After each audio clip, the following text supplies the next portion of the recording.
ব্রাজিলের সর্বকালের সবথেকে বেশি গোলদাতা। সে কম্পিট করবে একজন সাধারণ প্লেয়ার হিগোরের সাথে, আর ওরা কম্পিট করবে $5 লাখ জন্য। যদি তুমি যেত, এই টাকাটা শুধু তোমার ব্যাংক অ্যাকাউন্টে যাবে, কিন্তু নেইমার জিতলে ওর বেছে নেওয়া যে কোনো চ্যারিটিতে আমি টাকাটা দেবো।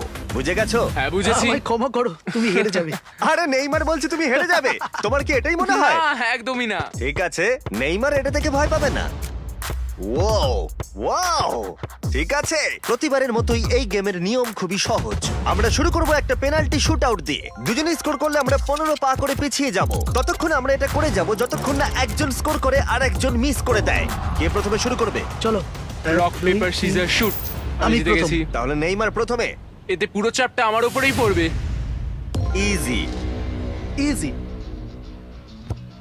ঠিক আছে, আমরা দেখলাম দুজনে স্কোর করলো, কিন্তু এবার আমরা 15 পা পিছিয়ে যাব। ও নেইমার এবার সিরিয়াস হচ্ছে।